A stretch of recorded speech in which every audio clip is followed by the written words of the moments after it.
우선 국민의힘 전당대회 투표 결과부터 전해드리겠습니다. 김기현 의원이 득표율 52.93%로 국민의힘 새 대표로 선출됐고, 청년 최고위원은 장해찬 이사장, 최고위원은 김재원, 김병민, 조수진, 태영호 의원이 당선되어 이준석계가 몰락하고 진윤이 독식했습니다.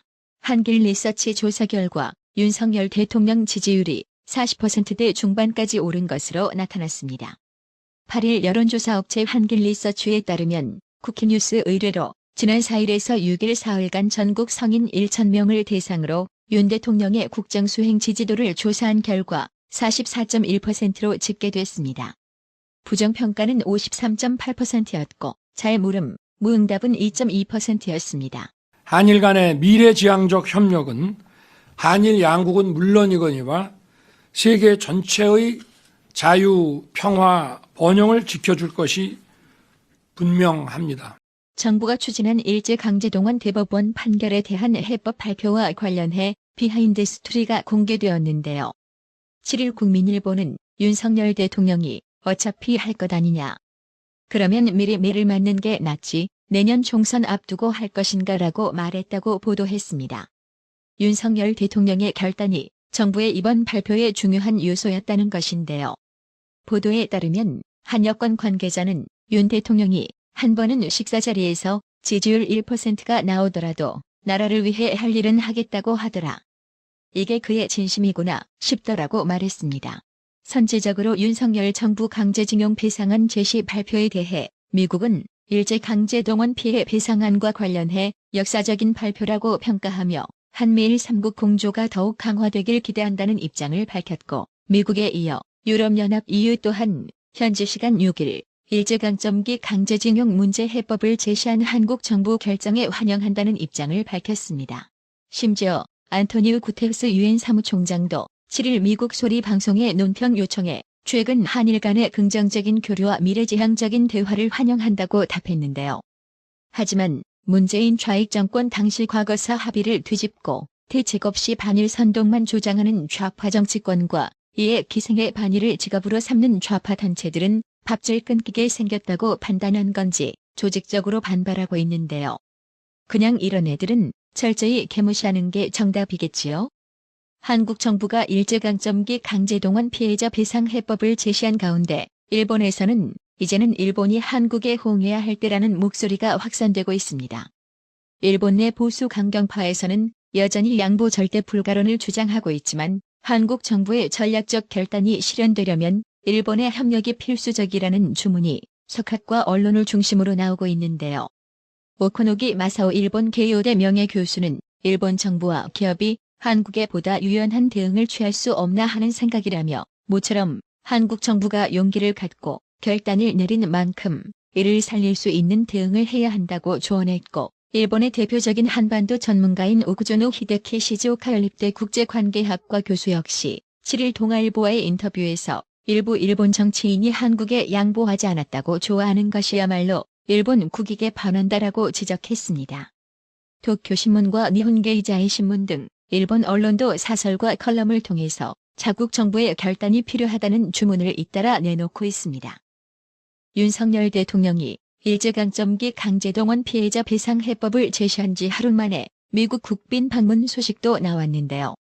윤석열 대통령이 다음 달 26일 미국을 국빈 방문한다고 백악관이 7일 발표했습니다. 백악관은 이날 카린 장피에르 대변인 명의의 성명을 내고 조 바이든 대통령과 질 바이든 여사는 4월 26일 국빈으로 미국을 방문하는 윤석열 대통령과 김건희 여사를 맞이한다며 국빈 방문에는 국빈 만찬이 포함된다고 말했습니다. 국빈은 의전과 격식 면에서 최고 수준의 예우를 받게 되는데요. 백악관에 도착할 때 바이든 대통령이 직접 영접하고 영빈관인 플레어하우스가 숙소로 제공됩니다. 백악관은 윤석열 대통령 부부의 국빈 방문은 바이든 해리스 정부가 개최하는 두 번째 국빈 방문 행사라고 강조했습니다. 윤 대통령에 앞서 프랑스 마크롱 대통령이 지난해 12월 초 미국을 국빈 방문한 바 있습니다. 최근 우병우 전 청와대 민정수석의 2024년 총선 출마 여부가 서초동 법조계에서 화제인데요.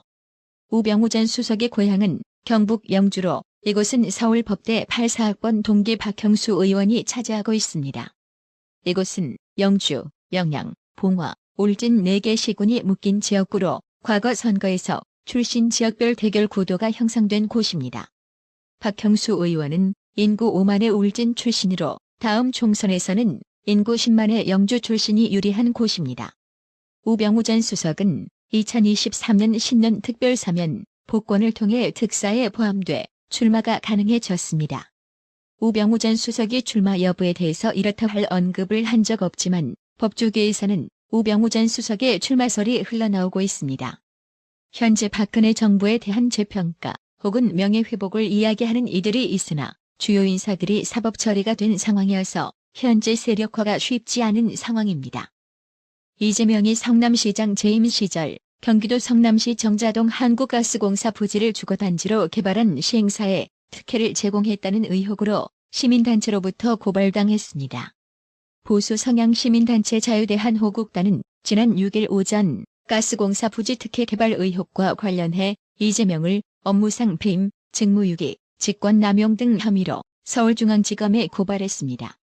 해당 사업은 2015년 기업에 매각할 당시 업무용이었던 정자동 215번지 일대 한국가스공사 부지를 주거단지로 개발한 사업인데요. 2014년 9월 가스공사 본사가 대구로 이전하며 부지 매각 절차가 진행됐지만 6차례나 유찰됐습니다. 업무, 상업용 땅인 해당 부지에 용적률 400% 이하, 건폐율 80% 이하라는 규제가 적용됐기 때문이었습니다. 이후 2015년 6월 A사가 경쟁 입찰을 통해 낙찰받았습니다. 당시 해당 부지의 용도 변경 가능성이 제기되자 성남시장이던 이재명은 가스공사에 아파트 짓는 건 과밀만 심화시키고 성남시에 아무런 득이 안 된다며 불가 방침을 밝혔습니다. 이재명은 해당 부지에 주택 개발을 허용해주고 시립병원 간호사 숙소 기부 체납 등을 조건으로 용적률을 560%로 상향하는 등 특혜를 제공한 의혹을 받고 있습니다. 호국단은 대기업 유치 등의 확약을 확인하지 못한 상태에서 기부 체납 등의 조건으로 A사가 업무주거 복합단지를 제안한 지 1년 만에 일사천리로 용도 변경과 용적률 상향까지 이루어졌다며 서로 공모하지 않는 이상 불가능한 인허가 절차라고 주장했습니다.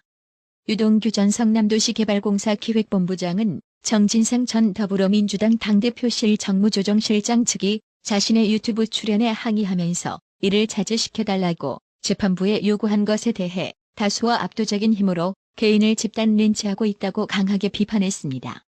유동규 전 본부장은 특히 그들과 함께 소위 개딸로 불리는 지지자들이 좌표짓고 하는 짓까지 더하면 더 말할 나위가 없다. 무서운 사람들이라고 토로했습니다. 유동규 전 본부장은 지난 6일 데일리 안과의 통화에 민주당 의원들은 방송의 패널로 나가서 저를 매도하고 있다. 또 정진상 변호사 역시 CBS에 나가서 일방적으로 말을 하고 있다며 그런데 저에겐 입을 닫으라고 하는 것이 그들의 공정이라는 것인가? 저는 재판 관련 이야기도 거의 자제하고 있다고 주장했습니다. 그러면서 유동규 전 본부장은 이는 양 99마리 키우는 사람이 양 1마리 키우는 사람에게 시끄러우니 양의 입을 막아달라고 하는 것과 같다며 정진상 실장 측을 비난했습니다. 아울러 그분들은 본인들에게 무죄 추정 원칙이 적용돼야 한다고 주장하며 억울하다고 말한다며 저 역시도 그들과 같은 피고인 신분이며 똑같은 뇌물 또는 비슷한 사안으로 재판 중인데도 범죄자라고 지칭하고 있다고 강조했습니다. 유동규 전 본부장은 이어 다수와 압도적인 힘으로 개인을 집단 린치하는 중이다. 그들과 함께 소위 개딸로 불리는 지지자들이 좌표짓고 하는 짓까지 더하면 더 말할 나위가 없다며 어처구니 없다는 말은 이때 쓰나 보다 무서운 사람들이다라고 심정을 토로했습니다. 끝으로 유동규 전 본부장은 이런 분들이 민생과 경제를 운운하는 것은 마치 사이비 교주가 하나님에 대한 사랑을 운운하는 것처럼 민생과 경제를 자신의 욕망을 이루는 도구로 취급하는 것과 다를 바가 없다고 본다고 직격했습니다. 나라의 TV는 구독료 후원으로만 운영 유지되고 있으니 구독자님들의 따뜻한 정성이 필요합니다. 항상 뉴스 전달 방식에 노력하는 나라의 TV가 되겠습니다. 구독 그리고 알람 설정, 뉴스 영상 내용이 좋았다면 좋아요를 클릭해주세요.